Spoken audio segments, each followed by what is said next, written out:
உங்க படத்துல வந்து 100வது படமா வந்து விஜய் தான் நடிப்பாரு அப்படின்னு சொல்லிட்டு நீங்க இது நான் சொல்லிட்டேன்னா இதுதான் சொல்லிட்டேன்னா இப்போ இதுதான் ஹெட்லைன்ஸா இருக்கும். இல்ல அது சொல்லிருக்கீங்க. ஆனா 100வது படம் என்ன எடுக்கிறாங்க தெரியல. அப்பா தெரியல சார். அதான் கொஞ்சம் அவர் வந்து கடைசி படம் அறிவிச்சுட்டாரு. அதனால தான் கேட்டேன். அப்படியா சார்? தெரியல சார். நான் எனக்கு இதுதான் நியூஸ். பட் ஏதாவது மிரக்கல் நடந்தாலும் நடக்கும்னு நினைக்கிறேன். வந்து பயங்கர ஸ்மார்ட்டா இருக்கு. ஜிப்சி மாதிரியே. ஜிப்சி செகண்ட் பார்ட் ஏதாவது போயிட்டு இல்லை, இந்த லுக்கு வந்து இஸ் ஆக்சுவலி வேலையெல்லாம் இருக்கிற லுக்கு. ராசிகண்ணா அவ்வளோ பிரமாதமா இருந்தது. ரீசெண்டா அப்படி ஒரு லைன்ஸை வந்து எந்த பாட்டிலையும் கேட்டதா ஞாபகம் இல்லை. தமிழர் வாழ்வியல் எல்லா விஷயமே ரொம்ப அழகா சொல்லியிருந்தீங்க. பிரமிப்பா இருந்தது. உங்க கவிதை தெரியும். இந்த பாட்டு வேற லெவல்ல இருந்தது. பாராட்டுகள் சார். ரொம்ப நன்றி, ரொம்ப நன்றி சந்தித் சார். ஏன்னா இந்த பாட்டு உண்மையிலுமே இந்த படத்துல எங்க டீம்ல எல்லாருக்கும் பிடிச்ச பாட்டு. ஆனா இந்த பாட்டுக்கு வந்து பாத்தீங்கன்னா பெரிய பாராட்டே வரல. அது சில நேரம் அப்படி ஆயிடும். நல்ல லிரிக்ஸ் வந்து மக்களால பெருசா சில நேரங்கள்ல. ஆனா நீங்க இப்ப முதல் முறையா சொன்னது இது ஒரு துவக்கமா இருக்கும் நான் நம்புறேன். நன்றி சார், நன்றி சார். நிச்சயம். ரொம்ப நன்றி, ரொம்ப நன்றி. பாவிஜி சார், உங்களோட பாடல்கள் எல்லாமே அழகா இருக்கும். ஸோ இந்த படத்துல நீங்க இயக்குற படத்துக்கு வந்து பாட்டு வரிகள் வந்து பார்த்து எழுதியிருக்கீங்க. அண்ட் ஞாபகங்கள் படத்தை நடிச்சீங்க. அதன் பிறகு வந்து ஸ்ட்ராபெரி இந்த படத்தை நடிச்சிருக்கீங்களா? இது கேமியோ உண்டா? சும்மா ஒரு சின்ன ரோல் நடிச்சிருக்கேன். ஓகே, அது ஒரு சர்ப்ரைஸா இருக்கட்டும். சூப்பர். ஜீவா, உங்களுக்கு சுந்தர் சி லாரன்ஸ் மாஸ்லாம் எப்படி பேய் வச்சு நிறைய படங்கள் பண்றாங்க. ஏன்னா தமிழ் சினிமாவில் 100 crore கிளப் மாதிரி பேய் கிளப்ல அவங்களா இருக்காங்க. சுந்தர் சி லாரன்ஸ்லாம் இப்போ நீங்களும் ஜாயின் ஆகிட்டீங்க. வரிசையா பேய் படங்கள் எதிர்பார்க்கலாமா? ஃபர்ஸ்ட் 100 கோடி கலெக்ட் ஆகட்டும். அதுக்கப்புறம் நம்ம நிச்சயமா அதே மாதிரி வரிசையா நிறைய படங்கள் பண்ணுவோம். தேங்க்யூ. ஏன்னா யாரும் நடக்காது.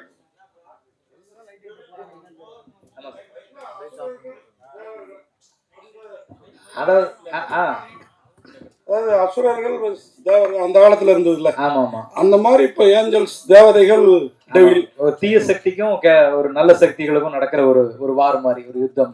அதுதான் அடி ஒரு தீமா இருக்கும். ஸோ அதை வந்து ஒரு ஆங்கில வார்த்தையை அதை யூஸ் பண்ணுவோம். ஏன்னா மற்ற மொழிகளுக்கும் போய் சேரணும் அப்படிங்கிறது. அகத்தியா அப்படின்னு போட்டீங்க. ஓலைச்சோடி எல்லாம் வேற இருக்குது. ஜீவாவே நல்ல ஹைட்டு. அதோட ராசிகன் தான் பயங்கர ஹைட்டா இருக்காங்க. அகத்தியர் யார்? அர்ஜுனா? நீங்க கரெக்டா கண்டுபிடிக்கிறீங்க. பட் இருந்தாலும் படத்துல வந்து அகத்தியா வந்து ஜீவா தான். நீங்க பார்க்கும்போது உங்களுக்கு அது தெரிஞ்சிடும் அந்த பேருக்கும் இதுக்கும் என்ன காரணம் இருக்கு அப்படிங்கிறது. ஜீவா சார் சூப்பர் குட்டே கிட்டத்தட்ட 100 படங்களுக்கு மேல பண்ணியிருக்காங்க. அவ்வளோ பெரிய இந்தியாவில் ப்ரொடியூசர். இந்த கதையை ஏன் அப்பாட்ட சொல்லாம ஐஸ்வரி சார்ட்ட தான் சொல்லணும்னு போனீங்களே, என்ன காரணம்? எனக்கு அப்பவே அந்த ஸ்டேட்மெண்ட் அவருக்கு 1 செகண்ட் கணேஷ் சார் பதில் சொல்லுவார். இதுக்கு நான் அவங்க அப்பாவுக்கு இந்த படத்தை போட்டு காமிச்சேன். பார்த்துட்டு ரொம்ப நல்லா இருக்கு அப்படின்னாரு. அப்போ நான் ஒரே வார்த்தை சொன்னேன், சார் நீங்கள் செய்ய வேண்டியதை நான் செஞ்சுருக்கிறேன் சார்ன்னு சொன்னேன். நிச்சயமா அப்படின்னு சொல்லிட்டு ஒத்துக்கிட்டு போயிட்டார். சார் வந்து இப்போ அப்பா பார்த்துட்டிங்கன்னா இப்போ ரொம்ப செலக்டிவாக தான் படம் பண்ணுறாரு. அதில் ஏற்கனவே 99ல் ஒரு படம் வந்து நான் அப்பாவுக்கு பண்ணுறேன்னா. ஸோ இப்போது அதுக்கப்புறம் 100th ஃபிலிம் என்ன பண்ணுறாருன்னு தெரியல. பட் இப்போ அந்த 99th ஃபிலிம் ஏற்கனவே நாங்கள் டிசைட் பண்ணிட்டோம். ஏன்னா அது கிட்டத்தட்ட ஒரு 2 இயர்ஸாக அந்த ஸ்கிரிப்ட் அப்படியே இதில் இருக்குது. ஸோ இந்த படம் முடிச்சதுக்கப்புறம் அந்த ஸ்கிரிப்ட் போகிறதா இருந்தது. அதுவும் நல்ல பெரிய பட்ஜெட் படம் தான் சார். சும்மா ஒரு ஜாலிக்கு தான் நான் எப்போயா சும்மா ஒரு என்டர்டெயின்மெண்ட்டுக்காக தான் நான் சொல்லுவேன். இல்லை வீட்டுக்கு போனால் செம்ம அடி விடும். பட் இது வரைக்கும் எனக்கு தெரிஞ்ச ஒரு 6 to 8 ஃபிலிம்ஸ் வந்து அப்பா கிட்ட பண்ணியிருக்கிறேன். அண்ட் இப்போ ஈலாம் பார்த்துட்டிங்கன்னா பெரிய பட்ஜெட் ஃபிலிம்ஸ் தான் சார். பட் இப்போது இன்றைக்கி இருக்கிற காலகட்டத்தில் இந்த ஓடிடி அது இதுன்னு எல்லாமே கொஞ்சம் டிஃப்ரெண்ட்டாக பிஸ்னஸ் அப்படி இப்படின்னு கொஞ்சம் ஆகிறதுனால கொஞ்சம் பார்த்து தான் முடிவு பண்ணுறோம். பட் கணேஷ் சார் பார்த்துட்டிங்கன்னா தொடர்ந்து நிறைய படங்கள் பண்ணிகிட்ருக்காரு. இப்போது ஒரு ஃபிலிமில் வந்து ஏதோ ஒரு விதத்தில் நம்ம ஏதோ கொஞ்சம் நிறைய செலவு பண்ணிட்டா கூட அடுத்த படத்தில் நாங்கள் வந்து கொஞ்சம் அதை கழிச்சுப்போம். நாங்கள் வேறு மாதிரி நாங்கள் இது பண்ணிப்போம். பட்டு அப்பா என்ன திரும்ப நான் வந்து அது வேறு கணக்கில் நான் சொல்லணும் அதுக்கு. சார் வருஷம் பண்ணலான்னு சொல்லிட்டாரு. அந்த கணக்கில் இப்படி எதில் வருமா சார்? நிச்சயமா சார். இது வந்து நாங்கள் பிஸ்னஸாக பண்ணல. இப்போ ஆக்சுவலி பார்த்துட்டிங்கன்னா கணேஷ் சார் வந்து அவருக்கு எவ்வளோ பிஸ்னஸ் இருக்குது, எவ்வளோ விஷயங்கள் இருக்குது. அதே மாதிரி எங்ககிட்டயும் ஒரு ப்ரொடக்ஷன் கம்பெனி இருக்குது. பட் ஒரு பேஷனாக தான் இது ஒரு விஷயத்த பண்ணுறோம். ஸோ இன்னைக்கு இப்போ பாவிஜய் சார் வந்து அவரோட ட்ரீம்ஸ் வந்து எல்லா விதத்துலையும் வேற ஏதோ ப்ரொடக்ஷன் கிட்ட எடுத்துகிட்டு போகாமல் ஒரு நல்ல ஒரு ப்ரொடக்ஷனுக்கு வந்தால் அவரோட ட்ரீம்ஸ் ஃபார்வர்ட் போகும். ஸோ அந்த மாதிரி தான் நான் வந்து கொஞ்சம் புது டைரக்டர்ஸ், அது இல்லாமல் ஒன் ஃபிலிம் பண்ண டைரக்டர்ஸ் எல்லாமே கணேஷ் சார் கிட்ட எடுத்துகிட்டு வருவேன். அண்ட் அது இல்லாமல் அவங்கக்கிட்ட நிறைய ஒரு தொடர்ந்து படங்கள் பண்ணிகிட்டே வந்துட்டு இருக்கிறாங்க. ஸோ அந்த தியேட்டர்ஸ் அந்த இது, ஸோ அதனால வருஷம் வருஷம் வீட் லைக் டு டூ. அண்ட் நாங்களும் அதுக்கேற்ற மாதிரி இப்போது கொஞ்சம் வருஷம் வருஷம் படம் பண்ணுறதுனால அதுக்கேற்ற மாதிரி கதைகளும் எங்களுக்கு டைரக்டர்ஸ் எழுதுவாங்க. Correct sir. சார் இப்போ வெள்ளைக்காரங்க வரும்போது நம்ம ஓலைச்சுவடிகள்லாம் அழிச்சிட்டாங்க, நிறைய அழிச்சிட்டாங்க, நிறைய மறைக்கப்பட்டது. ஸோ அதெல்லாம் காட்டுவீங்களா, இல்லை படத்தில் சீன்ஸ்லாம் இருக்கா? இல்லை இருக்கு. தமிழ் அந்த ஓலைச்சுவடிகள் சார்ந்த ஒரு ஒரு காட்சி வச்சிருக்கோம். அர்ஜுன் சார் வர்ற காட்சியில் ஒரு நல்ல ஒரு அழகான காட்சி, நீங்கள் கண்டிப்பாக அதை ரசிப்பீங்கன்னு நினைக்கிறேன். ஏன்னா அது படம் பார்த்த எங்கள் எல்லாருக்குமே, இப்போ சார்லேருந்து எல்லாருமே அந்த காட்சியை ரொம்ப விரும்பினாங்க. ஸோ அந்த அர்ஜுன் சாரோட சீனில் அந்த ஒரு ஓலை சுவடியும் நம்முடைய தொன்மையான தமிழில் அவர் பேசுகிற ஒரு காட்சியும் ஒரு இருக்குது. அது நிச்சயமாக அது நல்ல ஒரு பேசப்படுற ஒரு காட்சியாக இருக்கும். சார் விஜய் சார் வாழ்த்துக்கள். நன்றி சார். படத்தை பார்க்கறப்ப 2 பீரியடை மென்ஷன் பண்ணியிருக்கீங்க. ஒன்று பிரிட்டிஷா இல்லை ஃப்ரெஞ்சு பீரியட் வருமா? ஃப்ரெஞ்சு தான். அர்ஜுனுக்கும் ஜீவாக்கும் கனெக்ஷன் ஏதாவது இருக்குமா? இருக்கு. கதையில கனெக்ஷன் இருக்கு. 2 பேருக்கும் ஒரு தொடர்பு இருக்கும். அது என்னங்கிறத நம்ம ஸ்கிரீன் பிளேவா சொல்லுவோம். என்னவா வராரு சார் கேரக்டர்? ஜீவா சார் வந்து அகத்தியாவா வராரு. அகத்தியானா அதாவது கேரக்டரா சொல்றேன். படத்துல வந்து அவர் வந்து ஒரு ஆர்ட் டைரக்ஷன் பண்ற ஒரு ஆர்ட் டைரக்டராக அறிமுகமாகிறாரு. ஸோ அதுல இருந்து அவர் ஆரம்பிக்கிற தொழில இருந்து அவருக்கு ஒரு சின்ன ஒரு ஸ்பார்க் கிடைக்குது. நம்ம பண்ணிட்டு இருக்கிறது சரியா இல்லையா, அப்போ அவர் ஒரு கேட் ஓப்பன் ஆகுது. அதுல இருந்து கதை அப்படி ஆரம்ப புள்ளி அதுதான். அவங்க வந்து அவங்க கூடவே படிச்ச ஒரு லவ்வர், அந்த மாதிரி ஒரு ஆர்கிடெக்டா இருக்காங்க ராஷிகண்ணா. டாக்டர் சார், இப்போ நம்ம ஹீரோ வந்து ஒரு விஷயம் கேட்டாங்கன்னா கண்டிப்பாக டேரக்டர் வந்து ஹெல்ப் பண்ணுவாங்க. ஏதாவது ஒரு விஷயம் வந்து கதையாவது போடுவாங்க. ஆனால் அவர் சொல்லியிருக்க வருத்தப்பட்டார், வேறு எனக்கு ஒரு பாட்டு கேட்டு கொடுக்கவே இல்லை, கடைசி வரைக்கும் என்னை வந்து ஒதுக்கி வச்சுட்டாங்கன்ட்டு. அது அப்பயே சொன்னார் உங்ககிட்ட? இல்லை சொன்னார். சொல்லிட்டு சார்கிட்டையும் சொன்னார், இந்த மாதிரி நம்ம ஒரு ப்ரொமோஷன் சாங் பண்ணலாம் சார் அப்படின்னு. இந்த படத்துலயே வந்து 6 பாட்டு வைக்க வேண்டியதாயிடுச்சு. ஏன்னா காட்சிகள் நகர்த்துறதுக்கு சில நேரங்கள் பாட்டு வந்து இப்போ சொன்ன மாதிரி அந்த மூலிகை சாங்ல நிறைய காட்சிகள் நகரும். ஸோ இப்படி ஒரு பாட்டுக்குள்ளேயும் காட்சி நகர்றதால தனிப்பட்ட பாட்டு வைக்க முடியல, ஒரு டூயட் சாங் அப்படின்னு போக முடியல. அதனாலதான்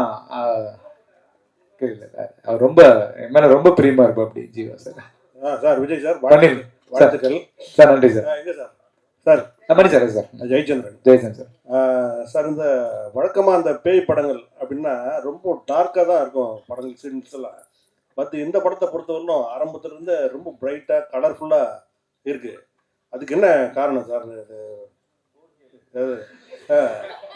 அதுக்கு காரணம் வந்து டிஓபி பதி தான். இந்த படத்துக்காக அவர் ரொம்ப ஒர்க் பண்ணி நல்லா வரணும், எல்லாரையும் ரொம்ப அழகாக காமிக்கணும். ஏற்கனவே எங்கள் ஹீரோயின்லாம் ரொம்ப அழகு தான், அதுக்கு மேலேயும் காமிச்சிருக்காப்புல, ரொம்ப பிரைட்டா பண்ணிருக்காப்புல. இதுக்காக ரொம்ப மெனக்கெட்டு பண்ணிருக்காப்புல. அதுக்காக கேட்கல சார். இப்போ டார்க்கா எடுக்கிறாங்கன்னாக்கா அந்த பயம் வந்து கொஞ்சம் அதிகமா இருக்கும். இல்ல அந்த மாதிரி காட்சிகளுக்கு அப்படிதான் இருக்கும். அந்த மாதிரி காட்சிகள் அப்படி இருக்கு. அந்த மாதிரி அதாவது இப்போ அந்த ஆவி சம்பந்தப்பட்ட காட்சிகள்லாம் வந்து அப்படிதான் இருக்கும். நம்ம மேக்ஸிமம் ட்ரெய்லர் அந்த ஷாட் ரொம்ப இருட்டா இருக்கும்னு போடல. ஆமா, நீங்க படமா பார்க்கும்போது அந்த காட்சிகளுக்கான லைட்டிங்கோ அது அந்த மாதிரி தான் சார். அப்புறம் ஜீவா சொல்லுங்க சார். சார் அது நீங்க கேட்டீங்களா, நல்லா பிரைட்டா இருக்கும். கொஞ்சம் குழந்தைங்க எல்லாம் கொஞ்சம் பயப்படாம இருக்கிறதுக்கு கொஞ்சம் PG-13 ஃபிலிம் சார். டார்க்கா பண்ணிட்டு அப்புறம் A சர்டிஃபிகேட் கொடுத்துருவாங்க. அப்புறம் நீங்க மட்டும் தான் வருவீங்க படத்துக்கு. அப்புறம் ஜீவா சார், அப்புறம் உங்ககிட்ட இன்னொரு கேள்வி. ஆமா சார், நீங்க வந்து அவர்தான் ரொம்ப நேரமா ராசி கேக்குறாங்க, யாரு கேள்வி கேக்குறாங்கன்னு. அப்புறம் சார் இந்த உங்க படத்துல வந்து 100வது படமா வந்து விஜய் தான் நடிப்பாரு அப்படின்னு சொல்லிட்டு நீங்க இது நான் சொல்லிட்டேன்னா, இதுதான் சொல்லிட்டேன்னா இப்ப இதுதான் ஹெட்லைன்ஸா இருக்கும். இல்ல அது ஆனா 100வது படம் என்ன எடுக்கிறாங்க தெரியல. அப்பா தெரியல சார். அதான் கொஞ்சம் அவர் வந்து கடைசி படம் அறிவிச்சுட்டாரு, அதனால தான் கேட்டேன். அப்படியா சார்? தெரியல சார். நான் எனக்கு இதுதான் நியூஸ். பட் ஏதாவது மிரக்கல் நடந்தாலும் நடக்கும்னு நினைக்கிறேன். Director sir, hello director sir, இந்த படத்தோட மூளை வந்து திருமூலர்லேருந்து எடுத்தீங்களா? ஒன்று, சித்த வைத்தியத்தை எந்த விதத்தில் இதை கொண்டு வரீங்க சார்? சார் அது கதை, அது ஒரு அந்த கதையோடைய லைன்ல இருக்கும். அது இப்போ அதை நம்ம அதோட பதிலாக சொன்னோம்னு வைங்களேன், அப்போ உங்களுக்கு படம் ஃபர்ஸ்ட் 27ஆம் தேதி பார்க்கும்போது அதோடைய சுவாரஸ்யம் லைனா சொன்னா இது ஒன்னே ஒண்ணுதான் சார். நம்மளுடைய மக்கள் தலை எம்ஜிஆர் பாட்டு தான் சார். என்ன வளம் இல்லை இந்த திருநாட்டில், ஏன் கையை ஏந்த வேண்டும் வெளிநாட்டில். இவ்வளவுதான் சார் இதனுடைய ஒன்லைன் சார். அவர் நீங்க கேட்கறது புரியுது. உங்களுக்கு மட்டும் எக்ஸ்க்ளூசிவா 27 ஈவினிங் இங்க காமிச்சிடும் சார். ஜீவா சார், நீங்க ஒரு ப்ரொடியூசரோட பையங்கிறதுனாலதான் அடுத்த படம் நான் காசு இல்லாமல் கூட பண்ணுவேன் அப்படின்னு சாருக்காக சொன்னீங்களா? இல்லை செலவு ஜாஸ்தி ஆகிடுச்சு? ஏன்னா உங்கள் நண்பர்களும் நிறைய ஹீரோக்கள் இருக்காங்க உங்கள் சேம் செட்டு, எல்லாரும் அப்படி ஒத்துப்பாங்களா இல்லை உங்கள் பெருந்தன்மையான குணமா? இல்லை சார், இது வந்து எங்கள் அப்பா எங்களுக்கு சொல்லி கொடுத்தது. சாதாரணமாக இப்போ பாருங்களேன், இப்போ இந்த மாதிரி நான் ஏதாவது சம்பளமே கேட்டேன்னு வச்சுங்களேன், சார் எனக்கு இவ்வளோ கோடி கொடுங்க அவ்வளோ கோடி கொடுங்கன்னா ஸ்ட்ரைட்டாக எங்கள் அப்பா சாருக்கு ஃபோன் பண்ணிவிடும். அதெல்லாம் அவங்க அவ்வளோ கொடுக்காதீங்கன்னு சொல்லிவிடுவாங்க. நீங்கள் படத்தில் செலவு பண்ணுங்கள், நல்ல புது டைரக்டரை போடுங்க, அண்டு ப்ராடக்ட்டுக்கு வந்து நீங்கள் முக்கியத்துவம் கொடுங்க. அப்புறம் அது வந்து நல்ல பிஸ்னஸ் ஆனதுக்கப்புறம் அதுக்கப்புறம் அடுத்த படத்தில் திரும்ப அதே இன்வெஸ்ட்மெண்ட்டை நீங்கள் வந்து இன்னும் நல்ல பிரம்மாண்டமான படம் ஆகிடுங்க அப்படின்னு தான் சொல்லுவார். அதுதான் அப்பாவோட சீக்ரெட்டு. அதனால தான் நிறைய ஃபிலிம்ஸ் எடுக்க முடிஞ்சுது. சார் ப்ரொடியூசர் சார், இது இந்த படத்துக்கு அப்பாற்பட்ட கேள்வி, ஆனால் நீங்கள் சம்மந்தப்பட்ட கேள்வி. இன்னைக்கு வந்து டிராகான்னு சொல்லி அவ்வளோ பெரிய ஜெயிச்சிருக்கிறாப்புல உங்கள் ஹீரோ, அதாவது உங்கள் டைரக்டர். அவருக்கு ஏஜிஎஸ் 2 படம் அவர் யூஸ் பண்ணிடுச்சு. நீங்கள் தான் அவருக்கு வாய்ப்பு பெருசாக கொடுத்தது டைரக்டரா. அவரை ஹீரோவா டைரக்டரா ஒரு முயற்சி நடந்ததா கேள்விப்பட்டோம், அது நடக்குதா? நடந்துட்டு இருக்கு. விஜய் சார்,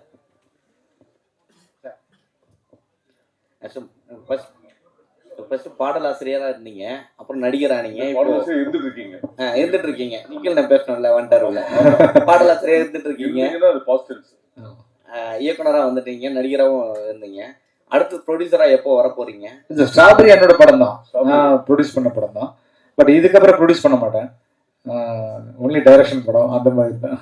சித்த மருத்துவம் இப்போ வந்து கொரோனா டைம்ல தான் எல்லாருக்கும் தெரிய ஆரம்பிச்சது. கேன்சர் கூட அதுல இருந்து மருந்துகள் இருக்குன்னு சொல்லியிருக்காங்க. இது முற்றிலும் வந்து ஆங்கிலேயர் அந்த டைம்ல தான் அந்த இது அழிக்கப்பட்டதுன்னு நீங்க நினைக்கிறீங்களா? இல்லை சார், அவங்க யாரும் நம்மளை அழிக்கவே இல்லை சார். அழிக்க வந்தவங்கள்ட்ட நம்ம தான் பறி கொடுத்தோம். ஸோ அவன் வந்து நான் அந்நியர்கள் வந்து அழிச்சாங்கிறது அது கதை கிடையாது. ஒரு என்ன சொல்றது, ஒரு காலகட்டங்களில் வந்து சில கண்டுபிடிப்புகள் நம்ம வந்து புறக்கணிச்சாங்க. நம்மளுடைய முன்னோர்கள் மூதாதையர்களுடைய அறிவையும் நம்ம கண்டுபிடிச்ச விஷயங்களையும் வந்து இங்கே இருட்டடிப்பு செய்யப்பட்டது. அந்த மாதிரியான ஒரு சம்பவத்தை நான் படிக்கும்போது தான், அடடா இப்படி ஒரு விஷயத்த நம்ம ஆளுங்க தான் கண்டுபிடிச்சிருக்காங்களா, இது உலகத்துக்கு தெரியாம போயிடுச்சு. ஆனா வந்து யாரோ கண்டுபிடிச்சதா எங்கெங்கயோ பேசி பெரிய பெரிய பாராட்டுகளும் விருதுகளும் வாங்கிட்டு இருக்காங்களே அப்படின்னு ஒரு எண்ணம் ஏற்பட்ட போது அதை தான் ஒரு தீப்பொறியை எடுத்து இந்த கதை பண்ணும் சார். அப்படிதான் இந்த கதை உருவாச்சு. விஜய் சார், சார் என் இனிய பொன்னிலாவை படத்துல இடம்பெறுமா இல்லை இங்க மட்டும் காட்டப்பட்டதா? அதுக்கு முறைப்படி அனுமதி வாங்கி யூஸ் பண்ணீங்களா? அது மொத்த டீட்டெயில் சொல்லுங்க சார், ஏன்னா அதை பத்தி ஒரு கேஸ் இருக்கு இல்லையா? அது வந்து முறையா இளையராஜா சார் கிட்ட இருந்து வாங்கி பண்ணோம். அதுக்கு பிறகு வந்து சரிகமாக தான் அதனுடைய அவங்க ஓனர்ன்னு சொல்லிட்டு அவங்க கோர்ட்டுக்கு போனாங்க. கோர்ட்டுக்கு போயிட்டு கோர்ட்டில் கேஸ் நடந்துட்டு இருக்கும்போது நாங்கள் சரிகம்மா கிட்ட பேசி அவங்களுக்கு தேவையான பணத்தை கொடுத்து அதை வாங்கியாச்சு. இப்போது தேட்டரில் என் இனிய பொன்னிலாவை நீங்கள் பார்க்கலாம் சார். தமிழில் மாத்திரம் இல்லை, இந்தியா லெவலில் அதிக படங்களை தயாரிக்கிறது வந்து வேஸ்டாக இருக்குது. ஆனால் சமீப கால தமிழ் சினிமா வந்து போன வருஷம் 7 படம் 6 படம் தான் ஓடி இருக்காங்க. இந்த வருஷம் கம்மி, ஓடிடி விற்கல, சேட்டலைட் விற்கல, நிறைய பிரச்சனை. கேரளாவில் வந்து ஸ்ட்ரைக் அப்படிலாம் இருக்குது. ஒரு தயாரிப்பாளராக சொல்லுங்க, தமிழ் சினிமா எப்படி இருக்கு, என்னென்ன சவால்களை ரொம்ப சந்திக்கீங்க, என்னென்ன பிரச்சனைகள்? தமிழ் சினிமா வந்து நல்ல முறையில் கரெக்டாக பண்ணால் நல்லா வரும். அதை சிலர் வந்து தவறாக பண்ணிடுறாங்க, அதனால் மாட்டிக்கிறாங்க. அதை வந்து கரெக்டாக ஒரு சினிமாவாக எடுத்து பார்த்து பண்ணாக்கா நிச்சயமாக வெற்றி படும். நமக்கு ரொம்ப முக்கியம் வந்து கண்டென்ட் தான். கண்டென்ட் நல்லா இருந்தால் நிச்சயமாக அது வெற்றி பெறும்.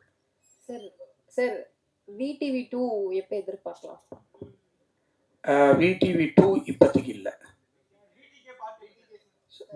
PTK Part 2 தான் இப்போதைக்கு இல்லை. ஏன்னா வேற நிறைய Part 2 இருக்கு. அதை கூடிய விரைவில் அனௌன்ஸ் பண்ணுவோம். ஜீவா சார், உங்கள் லுக் வந்து பயங்கர ஸ்மார்ட்டாக இருக்கு. ஜிப்சி மாதிரியே. ஜிப்சி செகண்ட் பார்ட் ஏதாவது போயிட்டு இருக்கு? இந்த லுக்கு வந்து இஸ் ஆக்சுவலி வேலையெல்லாமல் இருக்கிற லுக்கு. ராசிகண்ணா மேம், நீங்கள் பார்க்கறதுக்கு ஹாலிவுட் ஹீரோயின் மாதிரி இருக்கீங்க. இன்னமும் தமிழ்லையும் ஹிந்திலையுமே சுற்றிட்டு இருக்காங்கிற ஃபீலிங் ஏதாவது இருக்கா? ஏன்னா ஏதோ வாய்ப்பு வந்ததா ஹாலிவுட் சைட்லேருந்து? நீங்கள் நடந்து வரப்போ பார்த்து நானே மறந்துட்டேன்.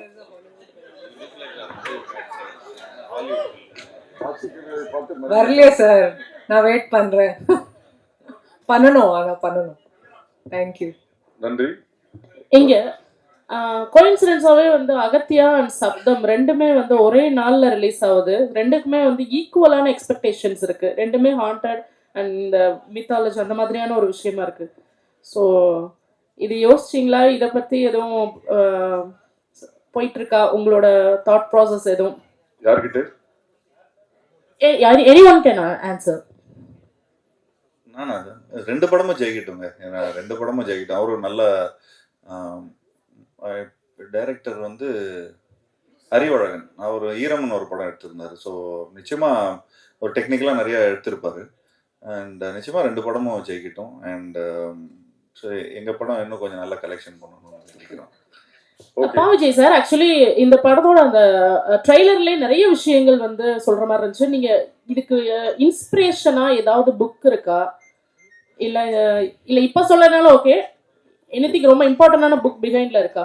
இல்லை, இப்போ சார் ஒருத்தர் கேட்ட மாதிரி தான், இது திருமூலர் சம்மந்தப்பட்ட விஷயமானு கேட்டாங்க இல்லையா? அந்த மாதிரி நம்ம முன்னோர்கள் எழுதினது தான். திருமூலரும் அருணகிரிநாதர் எழுதின சில புத்தகங்கள், அதில் இருக்கிற குறிப்புகள். ஸோ இதுதான், இதை வச்சு தான் நம்ம அதை உருவாக்குனது.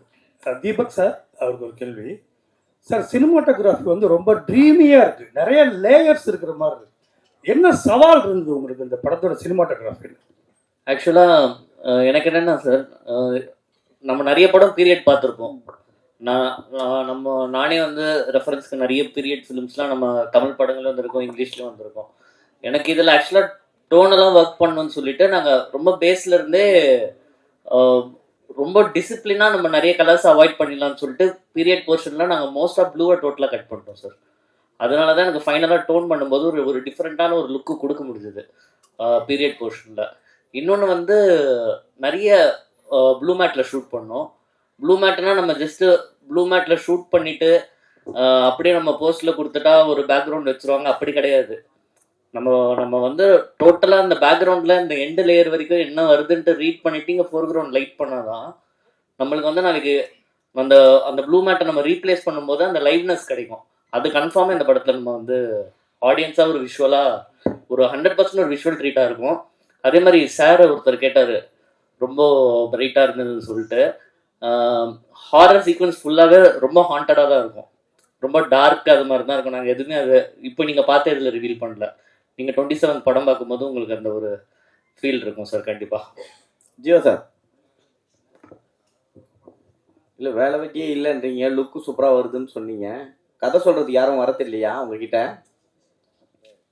ஆமாம், கதை சொல்கிறதுக்கு வரது அப்படிலாம் இல்லைங்க. ஏன் கதை சொல்கிறதுக்கு வரது இல்லை? ஏன் சொல்ல மாட்டாங்க? இவ்வளோ டைரக்டர்ஸ் வந்து இன்ட்ரடியூஸ் பண்ணியிருக்கிறோம். எனக்கு தெரிஞ்சு எந்த ஆக்டரும் வந்து இவ்வளோ புது டைரக்டர்ஸோட ஒர்க் பண்ணதில்லை.